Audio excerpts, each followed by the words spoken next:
No se on Mikael tässä moi. Tämä on vasta tällainen karkea hahmotelma erittäin hankalasta ja hyvin teoreettisesta aiheesta, jota olen itse pohdiskellut aina välillä. Kaikki selitykset tässä perustuvat vain omiin kokemuksiini. Olen keksinyt omat nimityksetkin tälle signaali-ilmiölle, aivan itse. Toki jos ketään kiinnostaa aineisto, mikä ehkä hiukan hipaisee näitä ajatuksiani, niin olen lukenut joskus Stuart Chasen kirjoittaman kirjan The Tyranny of Words. Näitä kertomiani juttuja ei kannata ottaa missään tapauksessa itsestäänselvyyksinä, mutta niitä voi kyllä pohtia ja voisin jopa sanoa, että kannattaakin pohtia. Tämänkertaisessa aiheessa tosiaan käsittelen signaali-ilmiötä, joka liittyy ainakin karkeasti vuorovaikutukseen, tunteisiin ja aikomuksiin. Signaali jaetaan kahteen signaalityyppiin, joita ovat matalan tason signaali ja korkean tason signaali.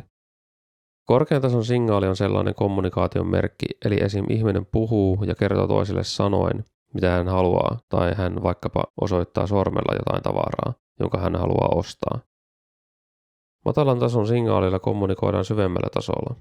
Tällä tasolla ovat kaikki vauvasta vaariin, eli siis kaikki, jotka eivät vielä osaa puhuakaan, mutta myös kaikki, jotka jo osaavat.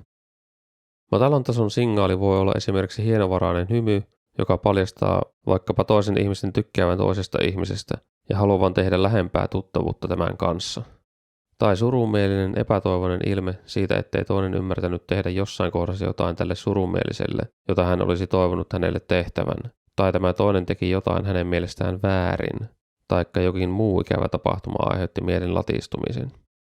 Tässä kohtaa kysymällä toiselta suoraan ihmetellen toisen ilmettä, esimerkiksi sanoen, onko kaikki hyvin, kysyen siis korkean tason signaalilla, eli verbaalisella kysymyksellä, saa vastauksena helposti toisen korkean tason signaalin verbaalisen vastauksen, eli kaikki on hyvin, tai jotain muuta kiertelevää tai kaartelevaa verbaalista kielenkäyttöä.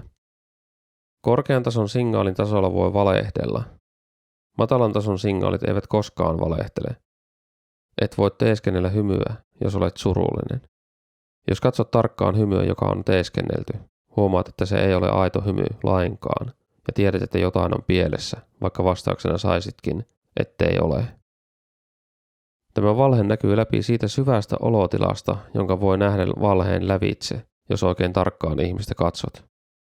Sinun täytyy olla itse tilanteessa mukana havaitaksesi tämän, ja mielellään niin lähellä tätä henkilöä kuin mahdollista.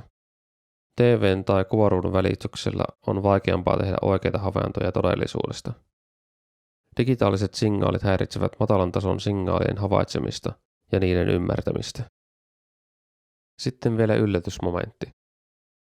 Yllättämällä toisen hienovaraisesti voit saada ihmisestä esiin aidon reaktion, eli matalan tason signaalin.